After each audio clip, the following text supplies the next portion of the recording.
Welcome back to the show, everyone. I am Sarah Malone, your host, and this is another episode of Ignite the Spark Within in the series that I'm doing called Finding the Truth in the Middle. This is episode 3 now, and if you've been along for the ride, you know what we're doing here, but I'll describe it in a brief moment. First, I'd like to thank you so much for listening, supporting, sharing, and subscribing. I've noticed there are some new subscribers and followers here, so I just want to say hi, thank you, I love you, tag along. We're about to get really real.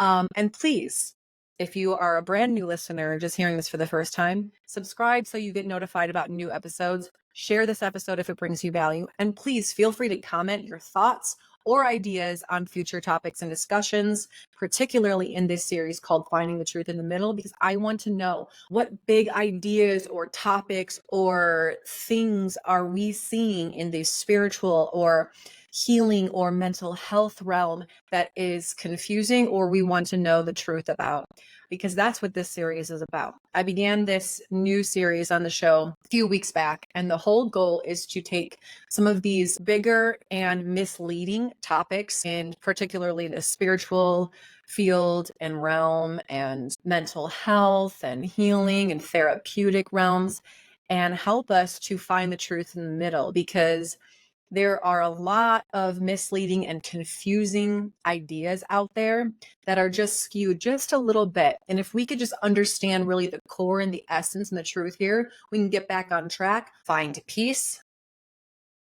have accurate knowledge and information, protect ourselves from misinformation, and this will only help our spiritual and this only helps our spiritual walk. It's my hope that I can debunk some of these cliche myths, like the feel-good one about motivation, and if you don't follow through with something, you just didn't want it bad enough. And I just see so much garbage out there that is misleading people and keeping them trapped in egoic concepts, not allowing them to fully develop their spiritual selves, or worse, on the other end of that, exploring it far too much, expanding it and opening it fully, and then being exposed to evil or dark entities or completely falling off the cliff. And so, with that being said, today we're going to get into a big one. And this one's all about portals and tools and what tools are inherently bad.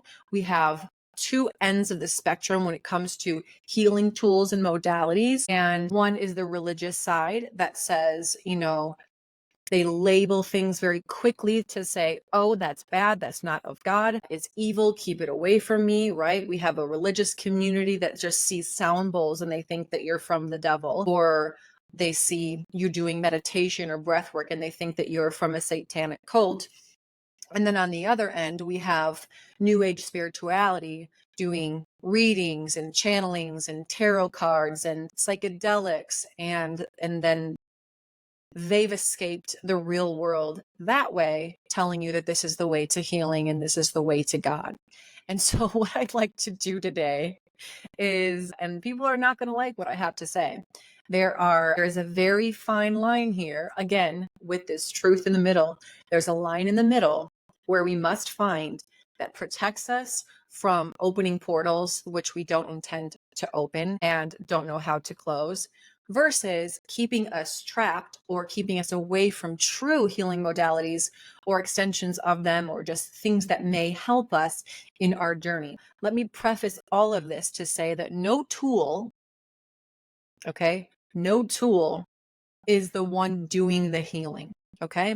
No matter how good, no matter how innocent, and no matter how magical the tool itself is not doing the healing. However, God put us here on this earth with a community of people with various gifts and skills.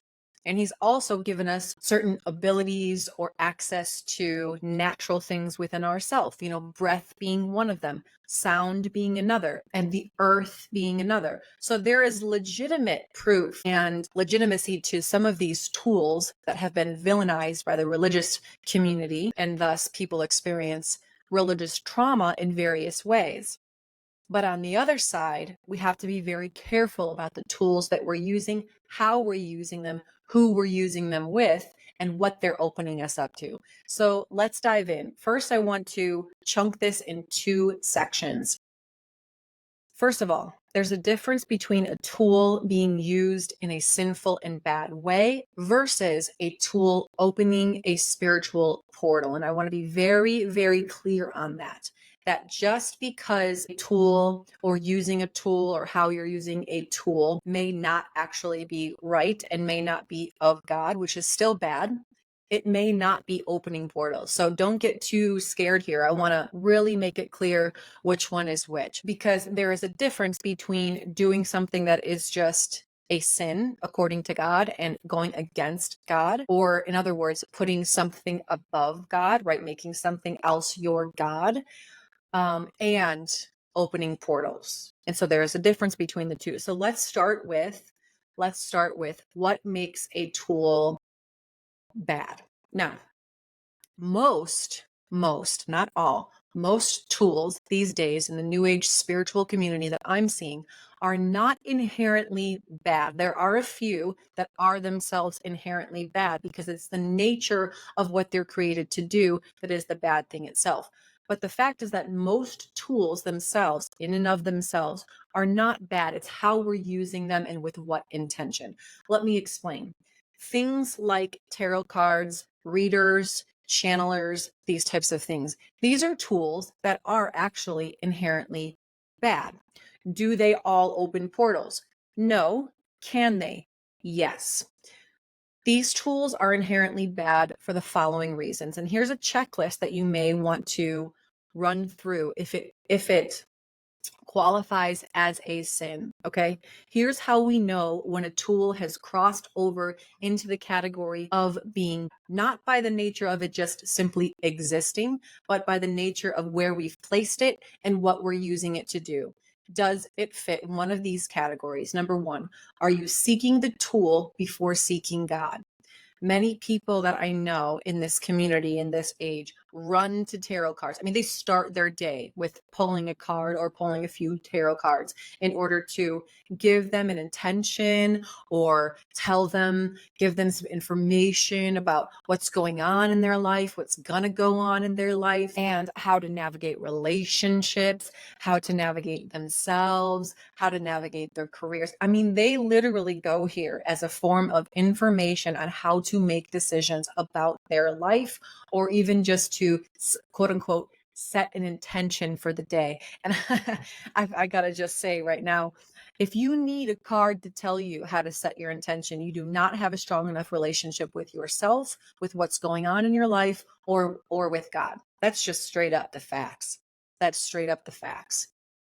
Because we should all know how we feel, what we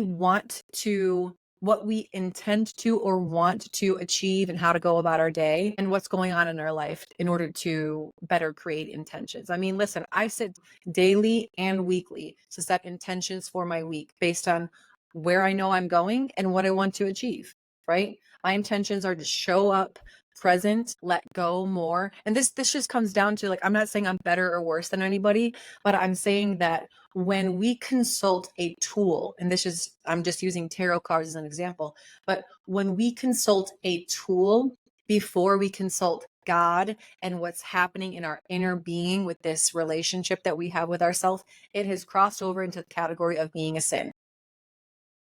Okay. Just by the nature of where we placed it in our priority list and in how we're gaining information about our existence. Really, it's what our existence is. Okay. At any time we place something, and this can come down to relationships, guys, too. I mean, relationships can become a sin because we place them above God. So it's all about where we place it and how we're using this. So this isn't to vilify people who use tarot cards, because let's just be honest. Let's just be real. All of us have done this. Maybe it's not tarot cards. Maybe it's a relationship. Maybe it's your job. Okay. Maybe it's something else. Maybe it's alcohol. Maybe it's your friends. Maybe it's actually helping. Helping people can become a sin because we can become so obsessed with that defining us and it being the dictator of, am I okay? It's our calibration in the world versus going to God first. So that's number one. Number two, does it fit into this category? Are you using the tool to gain information about the future, about yourself, or about another person? And if and when it does go into this category, and tarot cards always do, because that's the nature of this is why tarot cards and readers and channelers, by nature, those tools and those modalities are bad. And I'm just going to say it like that because it's black and white. It's black and white, guys. They're bad because the nature of what they're designed and created to do is to do just that. Give you information about the future or even the present that you may not know. Give you information about yourself or give you information about another person or a relationship or something else in life. Whenever we are seeking to gain information about the future, this mere act comes from a place of a lack of faith because it says that we don't trust God enough, that it's in his hands, that we can deal with what's presently at hand, that we need to know information about the future so we can be calm and peaceful. But the truth is that the Bible tells us, scripture tells us, and Jesus's walk tells us. Religion doesn't actually even tell you this, right? And this is why people are so freaking confused these days, is because they're not getting accurate information from their religious backgrounds or leaders or teachers or churches. And spiritual side is just the same. But the truth is that in order to have peace, in order to have presence, in order to have faith, we do not need any information about the future. We have only but to have faith that it's being worked out and it will work out, and to deal with the present. And one of the quotes and one of the philosophies that I like to live by is that if I don't have it, I don't need it. And if I don't know it yet, I don't need to know it yet. Sometimes our growth, our healing, our strengthening, our fortification, our refining actually happens in the non-knowing. In the non-knowing. When we know things in advance, it strips us of the opportunity of growth that may be at hand. And that's the very least. At the most, though, it's sinful because we're basically saying, I don't trust you, God. I need to know the future. Let me look ahead so I can prepare myself. And that comes from a place of fear, which is not of faith. And in a way, it comes from being consumed by the necessity that the world calls us into. The temptations of the flesh is what I like to call it, and into something else. So sometimes these tools that we gain about the future can actually open portals. Yes, we'll get to that in a moment. But even if it didn't do that, it being a sin and going against God is enough to stay away from it. We do not seek the future. We do not seek a tool to tell us about ourselves. We seek God to tell us about ourselves, and we discover ourselves. And same goes for another person. Okay. Number 3 question. Are you putting the tool above God? Now, this is different than saying, are you seeking the tool before God? Are you putting the tool above God? Meaning, if God's telling you one thing, but the tool is telling you another, do you go with the tool or do you go with God? How do you know? How do you know it's from God, right? Well, you don't use a tool, first of all. There are ways to know when something is from God.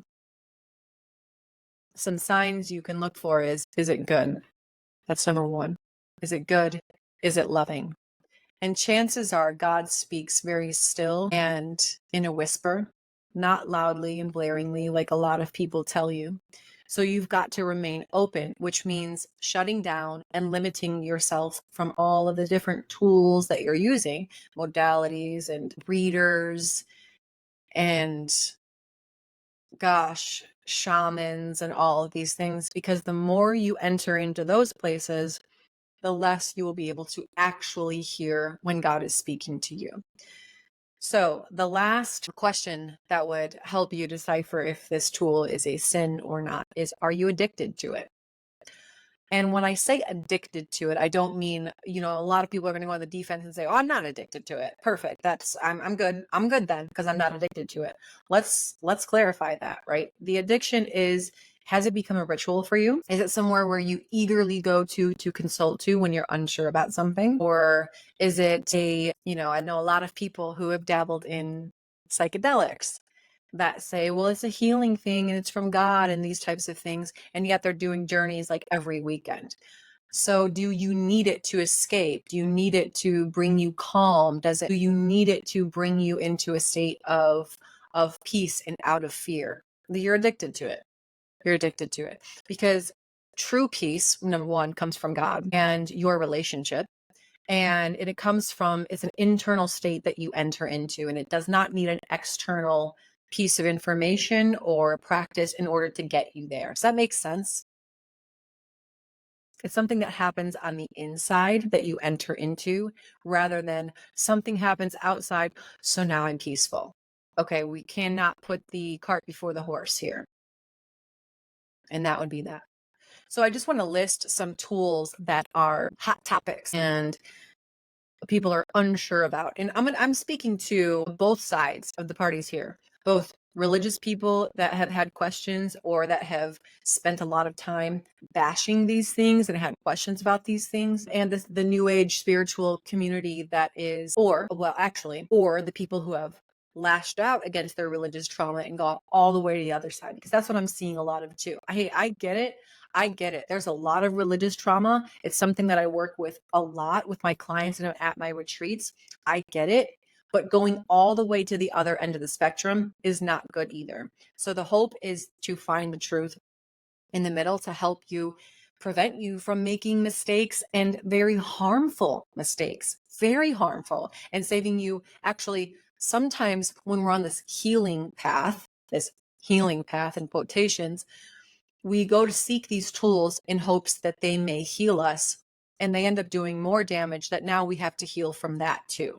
So the point here is not to say shame on you for dabbling in these things even though you didn't know anything about them. The hope is to say, I'm trying to save you from having to heal from your healing journey, because that's what's happening a lot right now. So I'm speaking to both sides to say, hey, let's be open-minded, but let's have wisdom and knowledge and discernment. So here are some common tools that I'm seeing that are on the fence and highly scrutinized by the religious community and highly used by this new age spiritual community. Number one, tarot cards. Okay. And I'm just going to classify these as I go down, and I'm going to define them for you because someone needs to say it. Okay. Tarot cards, is the tool itself bad? Yes, the tool itself is bad because the intent and its whole purpose of being created and made. Number one, it's made by man. It's made by man and it's open to interpretation. And I'm sorry, but no, a piece of paper with a symbol on it and then a book that tells me how to define that is not good for me defining my life and my person and my future. Okay. So the tool itself is just straight up bad. There's no place for it. There's literally no place for it in anybody's journey that's helpful. Because and here's what I just see with tarot a lot of the times. With tarot cards, I repel against them because I'm saying, I don't want that in my mind. So okay, first of all, under the rare circumstance that it's 100% correct, right?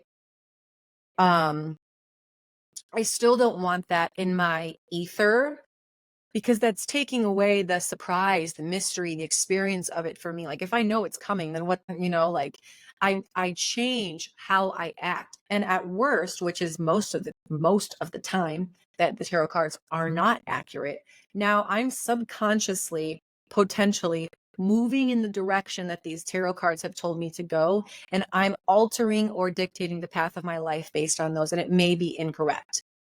So sometimes we manifest what these cards are telling us to do, and it's a subconscious thing that happens. We don't even mean to do it, right? But once we get a word like, oh, you're going to marry this person or you're going to break up with this person, then we self-perpetuate that happening. I don't want that. I don't want to risk that. If it's going to happen, it's going to happen. Let's do it, baby. I'm here for the ride. But don't tell me how it's going to happen and then I subconsciously change how I act to make that happen. I mean, we have enough of that in our own mind with our own fears, and we self-perpetuate our own fears all the time. And that's what healing is supposed to do. It's supposed to actually get those out of the way so we can be open to what life is telling us and what God is telling us. Hey, tarot cards, bad. On my list of bad. Get them out. There's no purpose. And at the worst, tarot cards So tarot cards do qualify as the tool itself is a sin and it's bad. Okay, get them out. Goodbye. But they're also a tool that can open portals. Can open portals, depending on how this tool is used, who's using it, and what they're inviting in during the process. Can 100% open portals that you don't even know how to close. And when I say portals in this sense, for those of you who are like green when it comes to spiritual languages, there is a spiritual realm in which we are in a way protected from this physical plane, right? Now we can open and pass through and be and invite entities into our surrounding space by doing certain things. We can beckon spirits, we can communicate with spirits, these types of things. We're opening portals. Now, here's what happens when a portal is open. How do you close it? Yeah, it's a great question. There is a court system. I'm getting ahead of myself here, but there is a system of laws and courts in the heavens, in the spiritual realm. Okay, God is a God of justice. He is a just God. He is a God of law, and he operates by that. Not the law that religion has made. Let me be very, very clear about that. But there is still laws in the spiritual realm. And in order to close these portals, it must be done in a very specific way. And some people, some of you people out there, are wondering why the hell you're experiencing so much turmoil and destruction, and you're being tortured and all of these things, and you can't figure out why. And you have weird things happening to you, and things are going on, and you're like, this is strange, this is scary, I don't understand why. And it's maybe, probably, most likely because you or someone around you has unknowingly opened portals just by pure ignorance. Maybe it's that, or maybe they meant to, who knows, right? I've seen both. But because they're unaware of, of when or how it got opened, and now they don't know how to close it.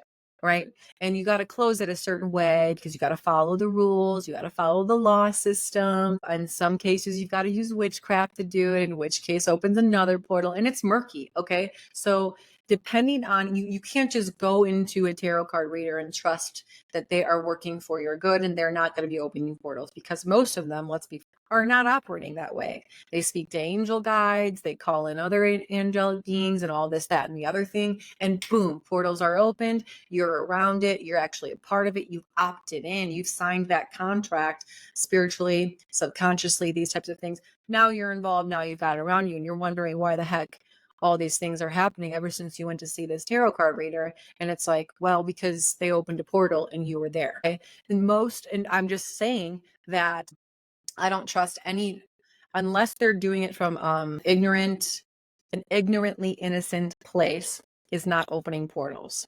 Most professional tarot card readers and readers know exactly what they're doing. They're opening portals in order to get you information, right? Your spirit guides told you. And gosh, I'm going to go into all of this today. Okay, let's move on. So the next tool is readers. Are readers, palm readers, energetic readers, are they bad? Yes. Inherently, this is one of those tools that is bad because, again, it qualifies in the same class as the tarot cards, in that the whole intent of them is to get you information about the future, about yourself, or sometimes even about your past, right? Sometimes even about your dead loved ones. And I've known people that have gotten great peace from having this is mediums, do work with their past loved ones. And hey, I'm glad about that, right? I'm really glad. But the truth is that you're opening portals when you do that. That's the truth. That's the truth. So if you are okay, listen, I'm not telling anybody to do anything. I'm not telling you how to live your life. I'm not telling you what tools to use and what tools not to use. I'm just giving you the information, and then you can make the best decision that you feel is best for you. Like if you know that this thing is opening a portal and you're okay with that, and you want the piece of the potentiality that somebody is reaching your dead mother, father, grandfather, or anything, then that's your free will. That's your choice. Go for it. I'm just saying, I am just telling you that if we want to classify these things, we want to know, both eyes open, right? At least you can do is go in both eyes open, so you can know the truth, and you could also know the consequences should you decide to proceed in these areas. Readers, bad. Mediums are bad. Okay. These are instantly classified in that bucket because the whole purpose of them is to give you information that you don't have, that you think that you need, even though you don't need it. Okay. Channelers, they classify in this same thing. Now, let me just touch on channelers really quick because some people say, or readers or mediums or whatever, they would argue, well, this is the gift of the prophetic gift, right? This is just the gift of prophecy. Here, let me just tell you why that's not true. Okay, I cannot sit here and then tap in and channel certain things and say that's prophecy because prophecy doesn't work that way. Prophecy doesn't go on your command unless you are given a mantle of prophecy in which you can work more closely with God in that way. And now I'm getting really in deep with it. Okay. And guys, if you want more information about this, message me. I'm so willing to have a conversation about it and what makes what. But usually the gift of prophecy is given spontaneously when we are not asking for or accepting it. It is given on behalf of somebody else that would better them, not us, maybe us, right? Sometimes, but it's not given it's not given on command. We can't just sit there and be like, okay, I'm channeling prophecy. It doesn't work like that. The Bible tells us that's not how it works. And there are a lot of spiritual gift books out there that you can read that tell you otherwise. So there is a very clear difference between channeling and having the gift of prophecy. There have been many things that I've been given in the form of prophetic words for people or for even myself on what to expect in the world. They happen when I'm least expecting them and I'm not trying to do anything, right? They just come. They come and I'm here for it. So these are some tools and modalities that I'm just going to give a strong encouragement to stay away from because they fit both categories. Number one, they're inherently in themselves bad because they fit these qualities of gaining information about the future, dictating our life about them, gaining information about ourselves, and seeking them above God. That's how they classify in that one. And they also classify in the fact that they do open portals as well. So it's like, here's my question to you. What are the pros and what are the cons, right? Seeking tarots and readers and channelers and mediums and things like that. All right. The cons, they most of the time will open a portal that you won't know that they did, or maybe you will because you're tapped in, that you don't know how to close or that you need somebody to close it. And they are going blatantly against what God wants us to do and how God wants us to live our life, right? It's a sin. And the potential outcome, positive outcome, would be that you maybe gain clear or accurate information about someone or about the future, but who the heck knows, right? Because even if it does happen, who's to say that you didn't just go down that path to make it happen? Okay. I don't know about you, but the bad definitely outweighs the good. And no offense, but I'd also like the mystery of life, the adventure of life. And I don't want that to be taken away from me by somebody telling me what's going to happen. Even though it feels good in the moment, this is the thing that the spiritual walk is supposed to be teaching us, that we are not to seek what feels good in the moment, right? That we are to grow and cultivate. And most of the time, what feels good in the moment isn't the best thing to do. The spiritual walk tells us to be open and be here and be in the present and be and flow and surrender and all of these things. So that doesn't mean incessantly seeking information in order to tell us what's going to happen so that we don't have to be afraid. It's like we can be afraid and then we can find peace in that. And that's how you know you're mastering spirituality, not by using tarots and readers. And you people who are tarot card readers and mediums and channelers, think about that the same for yourself, right? Are you truly living a spiritual walk if you need to use your tool? Listen, I'm just going to be super honest. Most tarot card readers or mediums or channelers that I've met, they are not well. They're not well inside. They look unhealthy. They're semi-tortured because they're opening portals all the time, all day, every day, and they're not peaceful. They have health problems. They're not peaceful because they're not learning to do the peace the real way. They're seeking outside themselves for something to give the peace. Okay, I can go on and on about those three, but I'm just going to put that in the category of these are some things off the top of my head that I think of are inherently bad. And you can use whatever I haven't touched thus far, because I have a few more, and then use the category checklist to see if it's bad as well. Like I said, most tools aren't inherently bad. It's how we're using them and what we're using it for, the intent. What are we going there for? Okay. Some of these tools that are not inherently bad, but can be turned into bad are, I'm just going to go down my list. Sex. Okay. Sex is one of those tools that is not inherently bad. In fact, it's a gift from God. However, this is a tool that actually opens portals. Yes, sex opens portals. It opens a spiritual portal. And this is why you see a strong rise in, oh my gosh, polyamory, homosexuality, transgender and gender confusion. I would just call it identity confusion. Because in this way, sex is being used as a weapon because it does open portals, and it actually costs us our life. It costs us our life. There are, sex groups. And I mean, Burning Man is a great example of this. It's in some ways, it's one big giant orgy. And this portal's being opened left and right, with people swapping partners and group communal sex. And I know retreats that do this as well, opening us up to different portals of kinds. Listen, our genitalia is a place of creation. And anything exiting or entering in that space, it is a very spiritual place and space and moment and happening.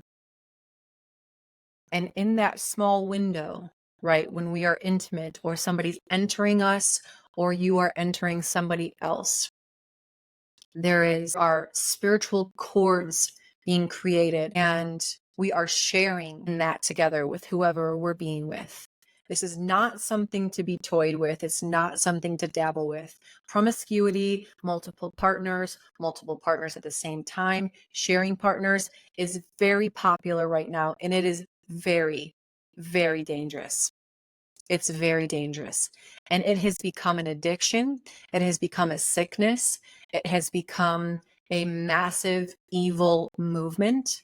And I say evil movement because sex and these portals that are opened during sex have a way of getting a hold on people that it takes a long time to get free of those. In healing sessions, I have felt cords upon cords in some people.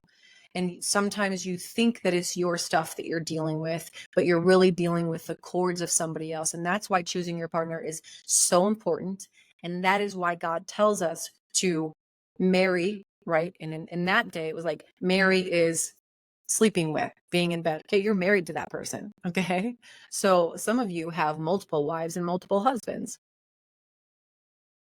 And I'm not innocent either, right? I'm not saying that I'm so pure and all these things, but through purification and proper repentance and things like that, you can become pure. But the point is that sex, the tool itself, is not inherently bad. But these days, especially in the New Age community, when it's just pumped full of sexuality and immorality and the body and how sexual the body is, and heal your feminine.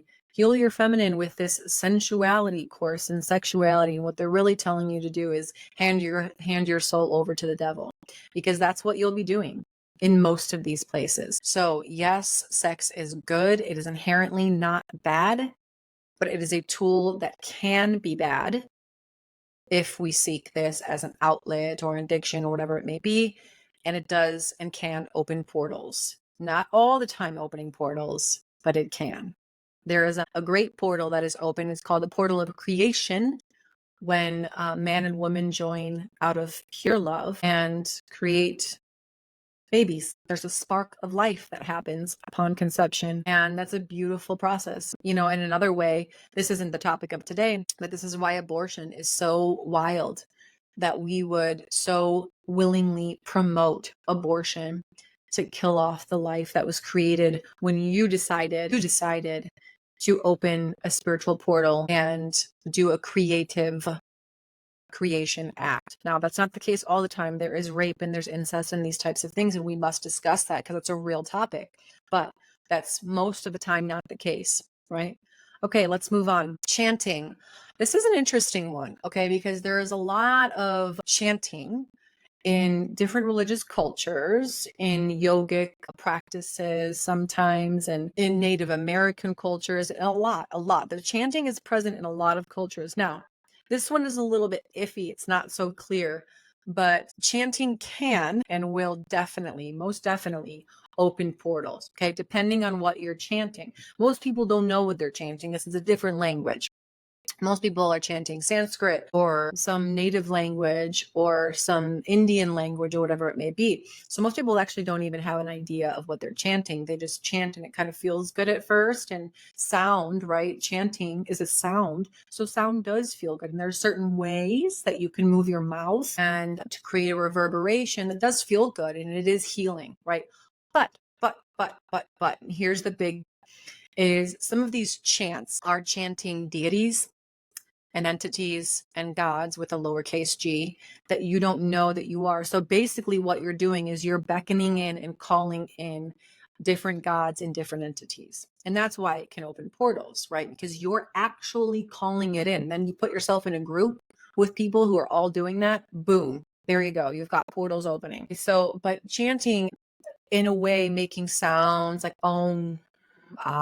these types of things, these aren't inherently bad. They're just different sounds that we play with that reverberate differently in our body and can actually produce a state of peace and calm and even healing in some cases. So we have to toe the line on this one. We have to understand, first of all, what am I chanting? Am I just doing sounds and words that mean peace, right? There's some Sanskrit words that mean peace that we chant, or we could just say, whatever that may be. But we have to be very careful about what we're chanting. There are sounds that can heal because it's a vibration. So no, chanting in itself is not inherently bad, but it can open portals depending on what you're chanting. Sound bowls. Let's talk about this. Okay, let's talk about sound bowls because I believe in Jesus. I work with Jesus. I work with Jesus at my retreats and everything that I do. And I get scrutiny on both sides.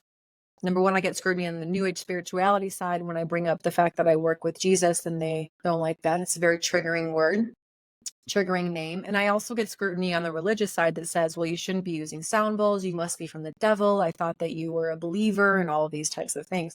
First of all, I don't associate myself with you religious people. So I don't really care anyways. No offense, but I'm not here to please you. I'm here to do my calling and my work. And just because I'm using sound bowls or just because somebody else is using sound bowls does not mean that they're from the devil and that they're working with evil entities and evil tools. Sound bowls are actually, most sound bowls, the sound bowls that I use anyway, are made from crystal, which is made from the earth. Okay.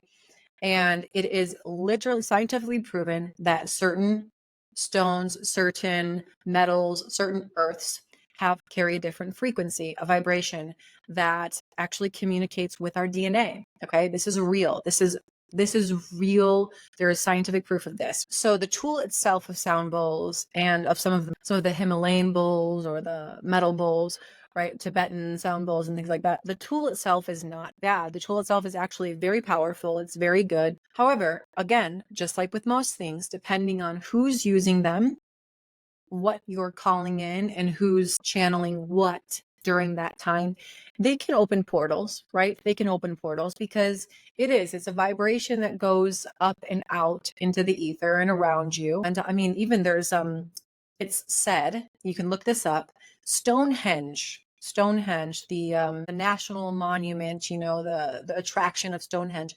It's been said that if you play frequencies in the middle of Stonehenge, certain frequencies, the way they play around the stones that are placed in just the right way, which try to tell me that man created that, right? No way. Can open portals. It puts people, or I'm sorry, retract that statement. It doesn't open portals. It puts people into a hypnotic state. Puts people into a state of hypnosis. So in some ways, can sound be used to open portals? Sure. It just depends on what you're calling in and these types of things. But most of the time, all sound is doing is vibrating with your DNA in a certain way to produce calm states or relaxed states, or in some cases, move energy around in your body that may be stuck, right? That may be blocked or gunked up. And a lot of the times, like in my retreats, on day one, we use sound and breath to just get into the body, right? And this is something that I want people to understand, right? No, these tools aren't, we don't need them to heal, because God can heal and he's the one doing the healing anyways. But he gave us these things, and he also gave us a physical body. And if we are made in the image of God, our bodies are a part of that. Okay. Our physical human bodies are a part of that. And so things like sound and movement and breath is a way of us working with our body to produce healing within the body. So in a way, God has given us certain tools like the earth, like our breath, like movement, our body, that we can use to help or do certain things, as long as we're working with him in the process. This is good. Okay. This is good.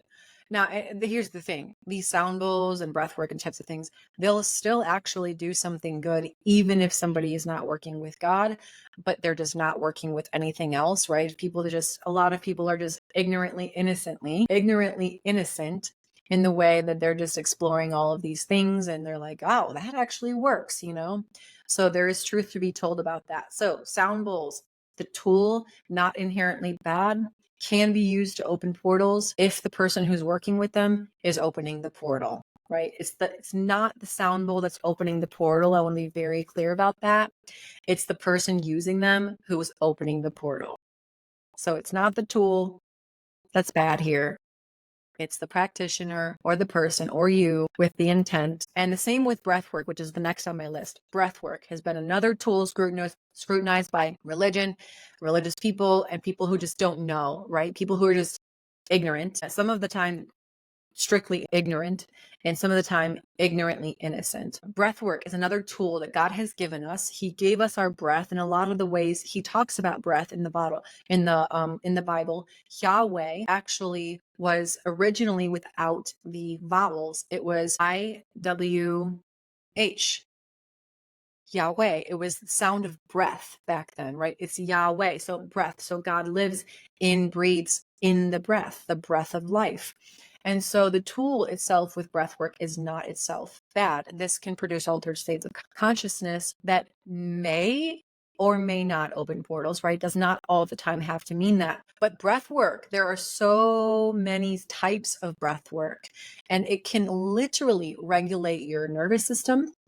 It has been known to push out toxins, parasites. It has been known to release aches and pains, cure migraines or heal migraines. Breathwork has been known to heal and cure a lot of physical ailments, and in certain ways, spiritual ailments when we do a certain type of breathwork. So breathwork is very powerful. Breathwork is very God-given. He gave us our breath to work with. And in a way, God means breath. And in a way, just breathing is basically us saying God's name. Okay. Again, this is one of those tricky things, because can it open portals? Sure. Depending on who's leading a breathwork session, or what you're doing, or what you're calling in or seeking in the process of breathwork. But most of the time, I'm just going to say most of the time, it's not the case. That's not the case. Most of the time, breath work is just breath work that you're working with, is a part of your body, and it's an extension of healing. However, some practitioners will hold a space for breathwork sessions, and they will be doing other things that are not just the breathwork, and that could open up portals. So remember that it's not the tool itself that is opening the portal. It's who's doing it, or who's leading it, or what somebody else is doing in the midst of that. Yoga. This is the almost the last tool that I want to talk about today. Again, this is another classification of the tool itself is not bad. The tool itself of yoga, movement, stretching, opening the body with the breath is not bad itself. However, yoga, the religion, the yogic religion is. Okay. And I can go on about that, but that's not the purpose of today. It's just to decipher which ones are which, and how to decipher which ones are which. And but yoga with the religion aspect would be classified, if we're going to couple that in there, as a sin for many reasons that I won't go into right now. And yoga itself does not open portals. Okay. So we're just going to call it out for what it is. Yoga itself is not bad. It is a tool of us using our bodies and our breath at the same time, which can be very powerful, very expansive, very opening, very healing. Okay. And it does not open portals, at least not that I'm aware of, unless, here it goes, unless you throw in chanting with that, where you're calling in other gods, because usually yoga centers around other gods, demigods. So that's why it's a sin. And if we throw in chanting of towards two other gods, this is when it can open portals, right? So yoga, the tool itself, is not, when we make it our religion, it is, and it only opens portals when we involve chanting or beckoning, or we're doing something else spiritually calling in things in the process. That's when it can open portals. But yoga itself is a wonderful, wonderful healing practice, if nothing else, of the body. Okay. And you still have a body. You are a body too. So very important to distinguish. The last one is just more encompassing of sound in general, sound, drumming, different frequencies, these types of things. Like I said, play a certain frequency in the Queen's Chamber, in the pyramids, of the Great Pyramids, and you will get a reverberation in that pyramid that will transcend you and will produce an altered state. Same thing with Stonehenge. It's a hypnotic state. Music in general has the power, and this is not just different frequencies or like hertz sounds, not like 432 hertz, stay away from it. But you can go to 444 hertz though. No, music in general has the ability to hypnotize us. All music hypnotizes us. Just depends on like what you're being hypnotized for, right? So there are certain sounds that produce healing. They interact with certain parts of your body. And drumming too, right? Drumming is a reverberation. It actually emulates the heartbeat. So drumming and sound in and of itself is not bad. It's actually very, very good. And it's very, very powerful. The question is, are you doing the drumming with chanting? Right? That's how we get into the bad territory. That's how we get into the portal territory. Are you using music or sound with lyrics that are negative or not helpful or demonic? Then yes, we've just crossed into it's bad now. But sound, and this is why I don't listen to music much with words. I just listen to tunes or instrumentals or frequencies or even sound bowls on, and my earphones if I'm not going to be using my sound bowls. So, because there is power to be said about what this can do with our bodies and with our minds. And so, again, this one comes back to this tool itself is not inherently bad. We have to be very careful about classifying something as bad just because we don't understand it. And we have to be very careful in the religious community to classify someone or something as demonic or working with the devil or not of God or these types of things just because they're using some of these things, right? And because we can't judge, we don't know. And most of these things, actually, the tool itself is not the problem.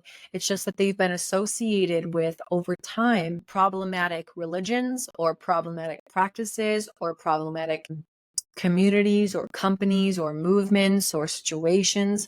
And so we have to have a better lens of how we're looking through things. Number one, with more knowledge. Number one, we got to check it with, or number two, we got to check it with God.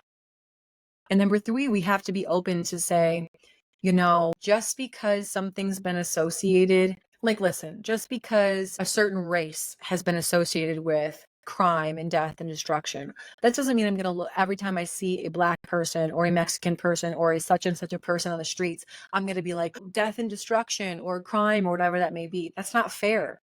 It's not fair and it's not right. It's not accurate. It's not correct. So stigmatizing tools and these types of things, it happens so easily. It happens so easily. We just shut the door.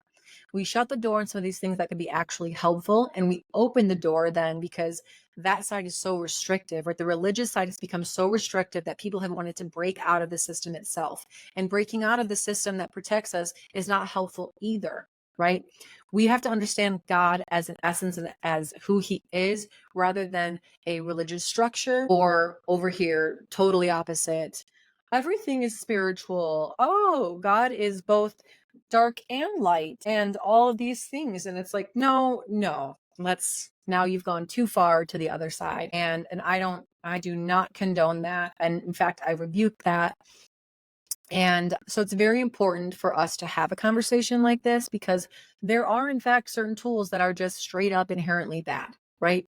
The truth is that most of them are not. Most of them, the stars and the moon and the planets and stuff, God has shown us signs and wonders in the stars and in the planets and in the sky, right? However, okay, the tool of astronomy and astrology stuff is not inherently bad. It's how we're using it. Am I going to astrology because I think it's going to tell me about myself and about my future and about what I should do with my life and my future? Then yes, now you've just crossed over into that. But it says signs and wonders, look to the sky, I will show you. But he said he was going to show us these things about him and his coming and his presence and what's happening in the world, not about you, not about your personality, not about where you're going in life or all of these types of things. So let's be very careful here. We can't just lump a tool in a category for the tool itself, because oh nope, I have no negative feelings about that because of what I've been conditioned by religion, right? Or yeah, I want that because it's opposite of religion and I want to know about my future and it feels good. It feels good, right? We have to put it through a lens and a scrutiny and a checklist of other things rather than personal or religious or cultural societal bias. Okay, I'm going to say that again. We need to put these things in a different checklist and scrutinize them differently than societal or religious or personal bias. We need to check it out. We need to say, okay, well, let me just dive into this. First of all, what am I seeking to get here? What am I seeking the tool for? What is the tool designed to do for me? Right? And am I going here as a first resort or a last resort? Right? Am I thinking that this thing is going to be the answer to my thing and it's going to heal me and I'm totally forgetting about God altogether? These are types of questions that can help us decipher where to go and how to navigate our healing journey.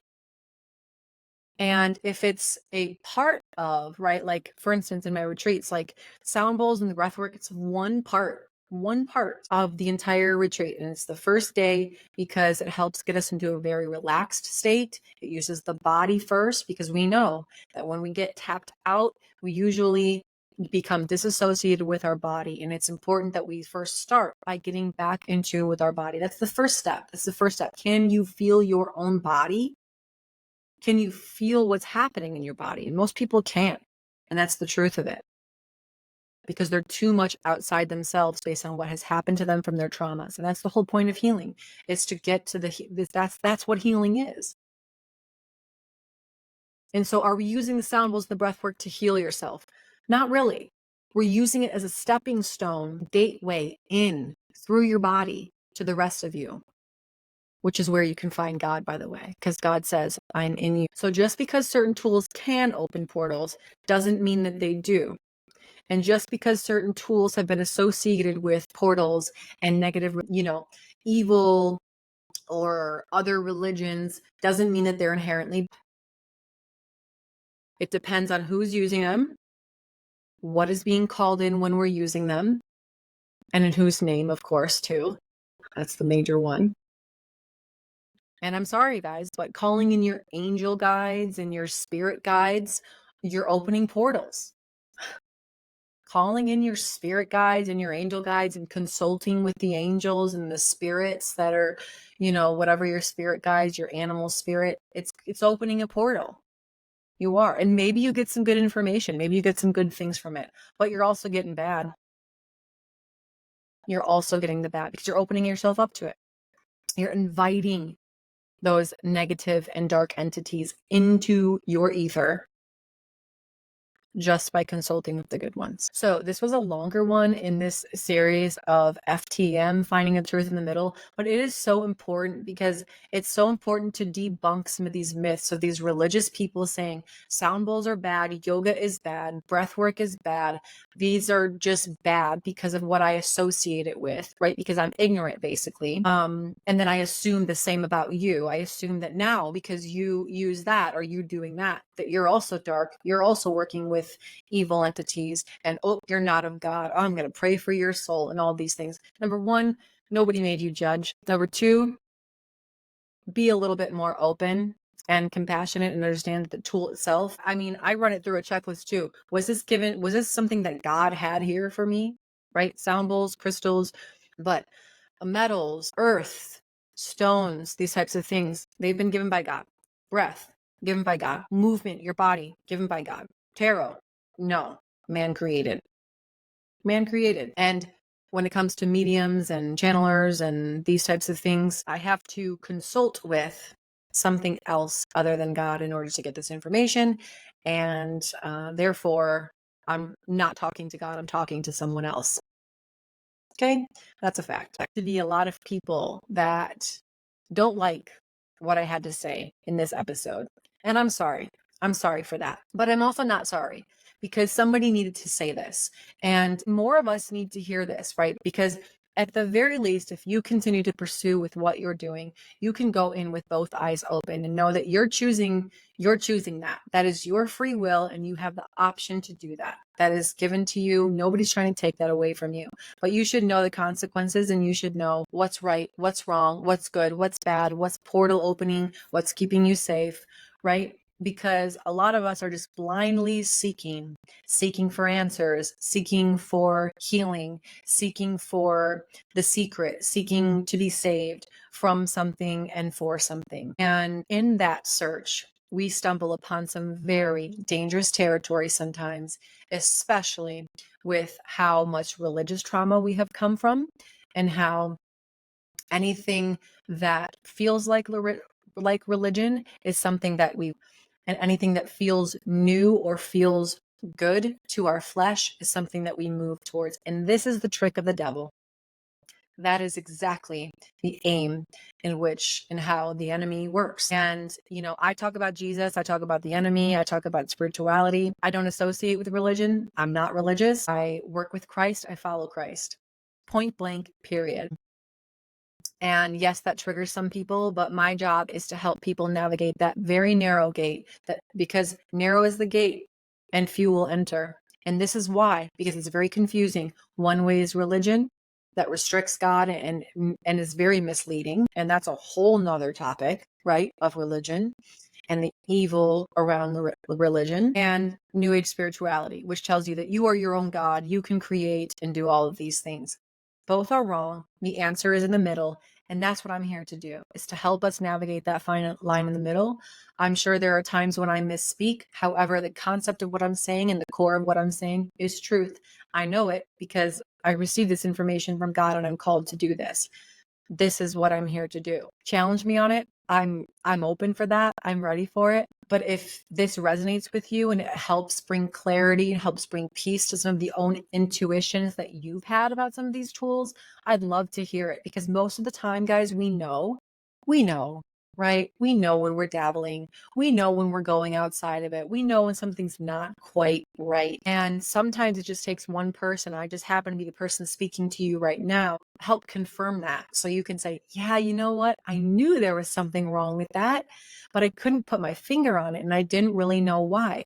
And so sometimes all we need is that clarity, right? That clarity of communication. And if that's the case, then I'm so happy to hear that. And if there's any other questions or tools that I missed, put them in the comments. I would love to talk about them too and help us to decipher, let's run it through the checklist. Let's find out. And it's like, where am I going to first, right? And it says, thou shalt put no other gods before me.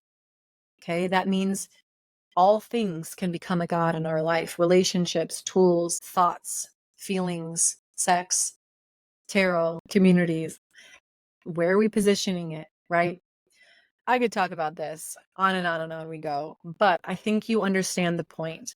Let's not throw the baby out with the bathwater. You religious people who are so quick to judge and classify things one way or the other because you're scared of it and you don't understand it. And you new age people, spirituality, who are just so open to anything that will make you feel good and help you get information that may quell your fears or concerns or anxiety about the future or the past. Let it go. Find peace in God.